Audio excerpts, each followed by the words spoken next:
Damos la bienvenida al economista Víctor Aguilar, PhD, decano de la Facultad de Ciencias Económicas de la Universidad de Cuenca.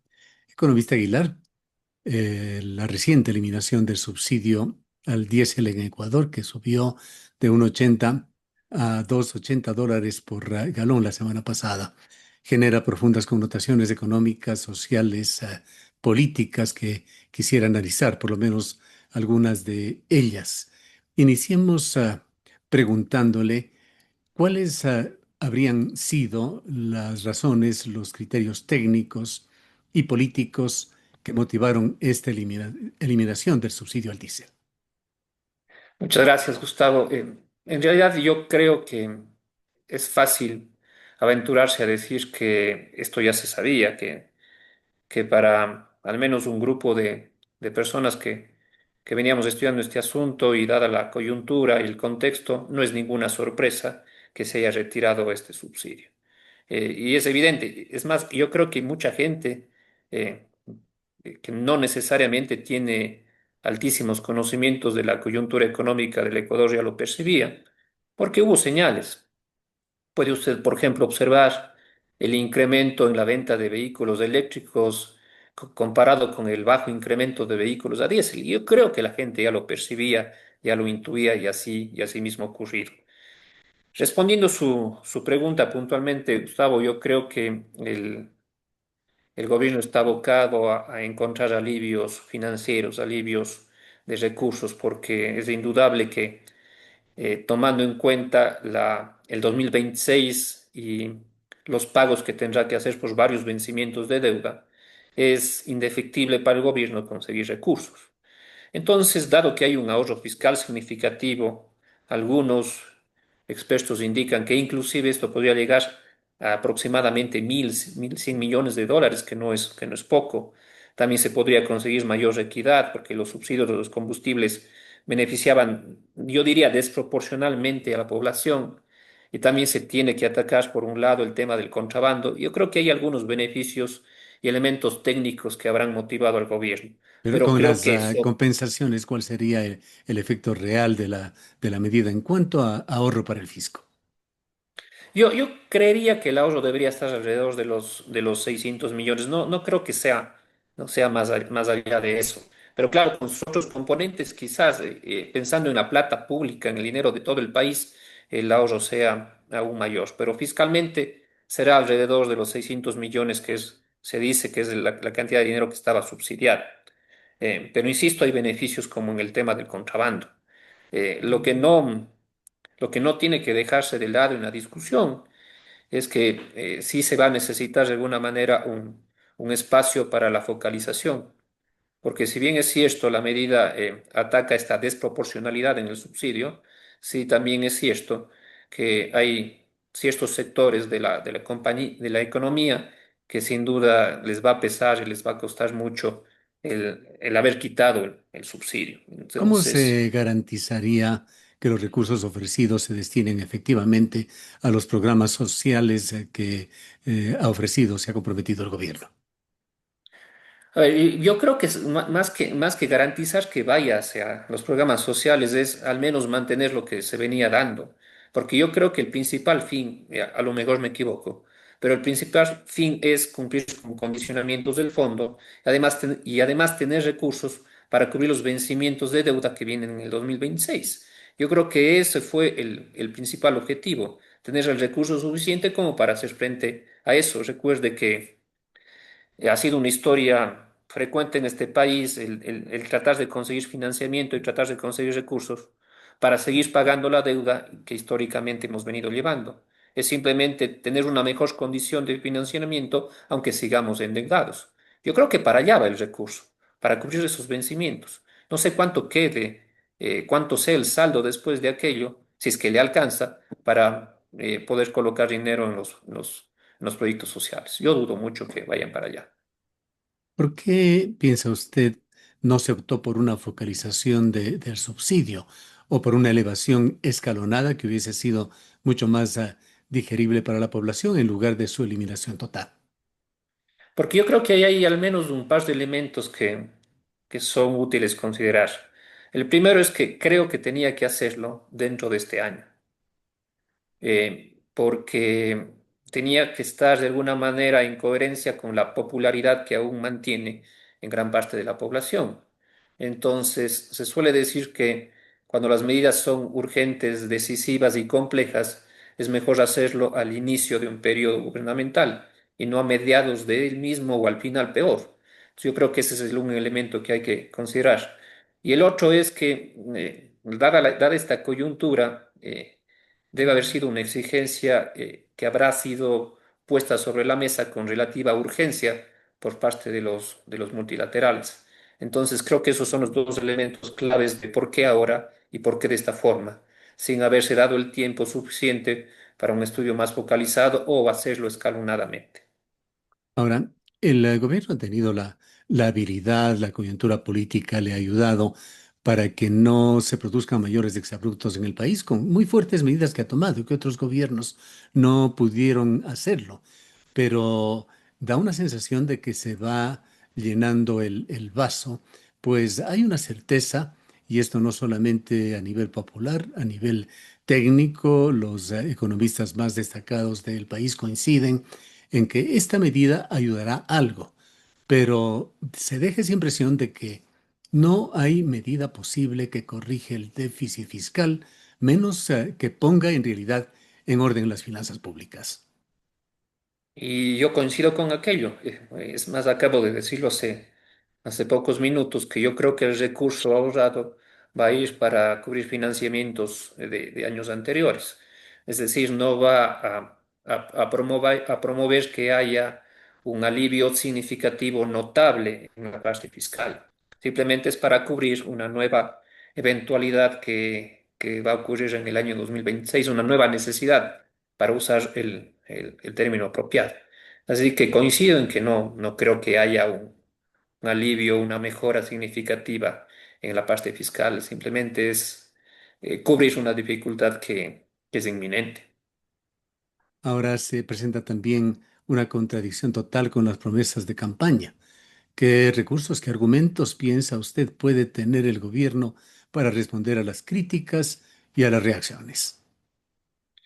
No creo que esté planificando o tenga en mente tener justificativos claros para aquello. Lo único que va a decir que el ahorro fiscal es algo necesario para el país y que tal como ocurrió con otros subsidios, como por ejemplo el de la gasolina, de alguna manera pasó bien librado, no hubo mayores dificultades, y que el diésel seguramente es un subsidio que al ser tan desproporcional estaba beneficiando a los que más tienen y en detrimento quizás de las labores sociales. Y si es que el gobierno, creo que eso va a mantenerlo, indica que los recursos serán destinados a los proyectos sociales, quizás tenga la posibilidad de que, tal como ocurrió con la gasolina, no ocurra mucho más en términos de protestas en este país. Es otra cosa que cumpla, pero creo que si va a pensar en alguna justificación, va a ir por ese lado. Las reacciones de carácter político no son muy fuertes. Hay una coyuntura en la cual el gobierno todavía tiene fortaleza, tiene sustento de la población, tiene un espacio en el cual actuar para que no le hagan daño sus detractores, otros partidos políticos, que han propuesto alternativas como focalizar los subsidios, cobrar deudas a grandes grupos económicos, revisar exenciones tributarias. Claro, en gobiernos anteriores, el solo anuncio hacía que la población eh, proteste de tal manera que los gobiernos de turno tenían que dar un paso al costado o inclusive dejar de gobernar. Aquí con el hecho ya consumado, con la subida ya lista, eh, los transportistas, por ejemplo, han diferido su protesta, su paro, y parece que no hay la conmoción ni la necesidad de protesta que en años anteriores, en periodos anteriores habíamos visto. Claro, hay que considerar que, por ejemplo, eh, ciudades significativas en el contexto país como Cuenca no estamos preocupados de eso, estamos preocupados del agua y del tema de Quinzacocha.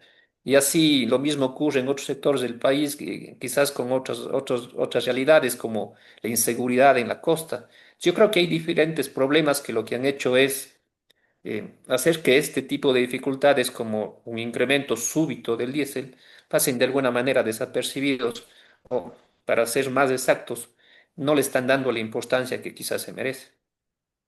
Ahora, hablando de un manejo más bien focalizado de los subsidios, ¿no sería lo más adecuado desde un punto de vista técnico?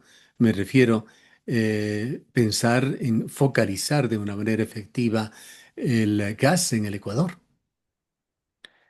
Yo creo que quizás eso va a tener que esperar un poco más, o seguramente va a esperar un poco más, porque el gobierno, no creo que no esté en mente el gobierno hacer algo con el tema del gas, pero creo que lo prudente, así lo creerán ellos seguramente, es esperar a que el tema del diésel eh, tenga algún resultado en términos de protesta o no de la población. Me refiero a que seguramente estará esperando a ver qué pasó con esta última medida y cómo fue la reacción y la medida de la reacción que tuvo el país en general para poder plantearse luego el tema del gas. Es más complejo, es mucho más complejo el subsidio, retirar el subsidio del gas que el subsidio del diésel, porque de alguna manera, en la comparación de subsidios, digamos que el diésel beneficia a un grupo de la población, pero el gas es generalizado. Todos en nuestros hogares, o la enorme mayoría, quitando aquellos que quizás tengan mecanismos de otro tipo, como, no sé, las cocinas eléctricas, pero la enorme mayoría del país tiene uno o dos tanques de gas en sus viviendas.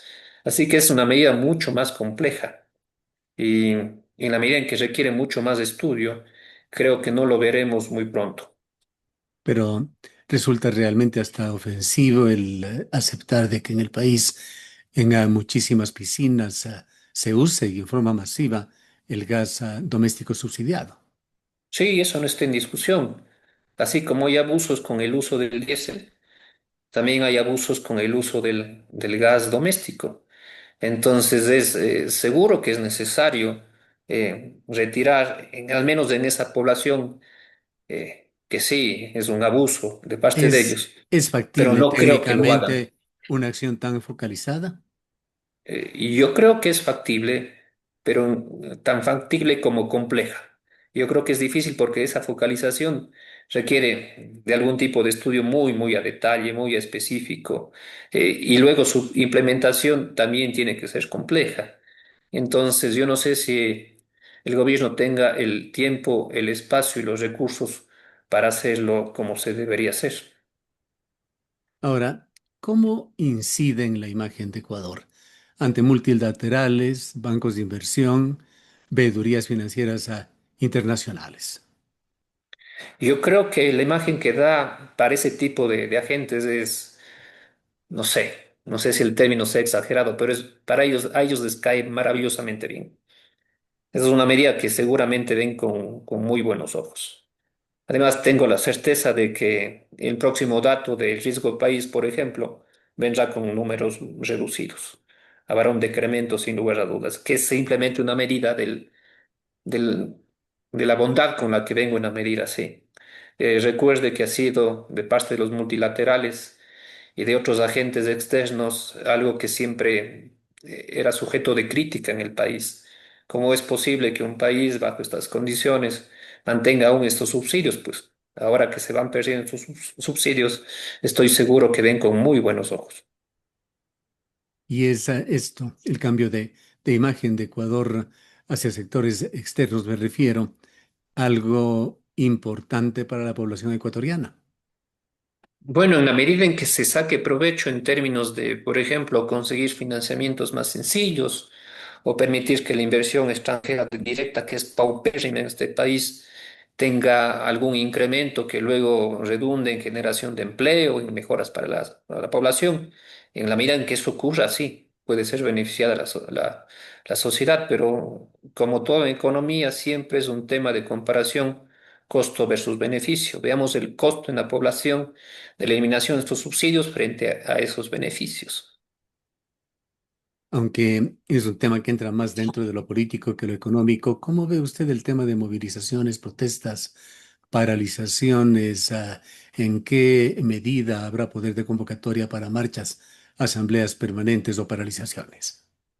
Claro, yo creo que aquí se activó con mayor fuerza el tema del ajedrez político, por ejemplo, el trasladar el gobierno a la Tacunga, que es el feudo de Isa, donde está la esencia de la protesta o donde va supuestamente a generarse la mayor protesta social, es parte de este juego político, del ajedrez político.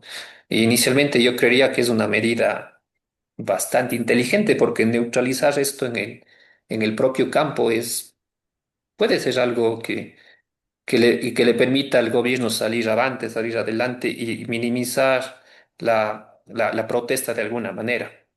Pero cuando estas protestas implican una paralización del país, de la dinámica de la economía, no le convienen a nadie, sobre todo porque no creo que puedan generar alguna vuelta atrás de parte del gobierno. Creo que el costo de retirar la medida de este rato es muy fuerte, sería muy mal visto y no creo que esté dispuesto a hacerlo. Ahora es una medida que tiene un impacto inmediato por la dimensión que tiene, pero sobre todo se lo va a ver en el mediano a largo plazo, cuando se sienta por parte de la población efectos en el costo de vida, en la inflación, pues el aumento del diésel impacta directamente en el transporte de bienes y personas. Se ha estimado que el impacto en la canasta básica podría estar llegando hasta un 3%. Sí, es muy probable que exista un incremento de costos, sobre todo porque afecta al productor y al transportista. Entonces, en la medida en que eso ocurra, vamos indefectiblemente los consumidores a tener que pagar más por lo que solíamos comprar. Eh, yo creo que inclusive en el corto plazo, cuando se active más la especulación que el costo real, ya vamos a ver incrementos en algunos de los bienes que son sujetos de producción y de transporte local. Esa es una medida eso es un efecto que está dentro de los costos de la eliminación del subsidio. Vamos a ver si es que de alguna manera se compensa con algunos de los beneficios. Por ejemplo, en términos de dinero público, que es lo que nos debe interesar, hay que ver qué pasa con la disminución del contrabando, como por poner solamente un ejemplo. ¿Qué papel juega esta decisión del gobierno con el acuerdo o los acuerdos con el siempre satanizado Fondo Monetario Internacional? Se ha dicho que se estaría estudiando un crédito adicional de 5.000 millones de dólares. Y esto, conociendo la situación financiera de Ecuador, conociendo las enormes presiones que se tienen ya por servicio de deuda, qué tan adecuado, qué tan favorable o no es para nuestro país. Yo creo que si el objetivo era conseguir esa cantidad de dinero, ese nuevo rango de préstamo, esto habrá caído muy bien en el Fondo Monetario Internacional porque de alguna manera era una de sus principales exigencias, la eliminación de subsidios. Recordemos que hasta hace muy poco tiempo pensar en la eliminación de subsidios era algo muy difícil, entre difícil e imposible de realizar. Y sin embargo, este gobierno ya lo ha hecho. Ya comenzó con la primera eliminación cuando hablamos de gasolina y ahora con el diésel, que nos parecía aún más difíciles. Así que está cumpliendo bien los deberes, el Fondo Monetario debe estar contento y en la medida en que el Fondo Monetario ve esto con buenos ojos, yo creo que allanó el camino para tener esos 5.000 millones de dólares que el país está requiriendo. Bien, para finalizar, cambiemos de tema, pero algo muy importante y actual, la marcha de Cuenca, que es una manifestación ciudadana que es observada con enorme interés desde otros lugares del país y desde el exterior. Conocemos que las más importantes agencias de prensa del mundo han destacado periodistas y todo un mecanismo de obtención de evidencias, de imágenes para lo que será la marcha de este martes.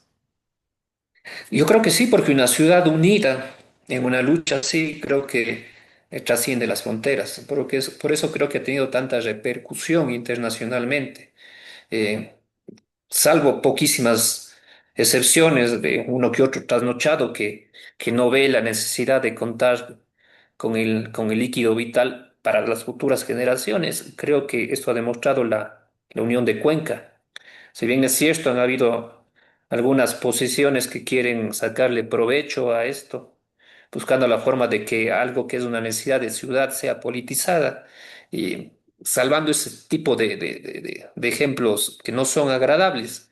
Yo creo que hemos demostrado como cuencanos que estamos en el camino correcto, que somos racionalmente correctos, que estamos cumpliendo con algo que es apenas lógico, que es cumplir con la necesidad de contar con un líquido apto para todos y todas, y la protección del medio ambiente además. O sea, en definitiva, yo no encuentro razones como para que alguien pueda defender lo indefendible.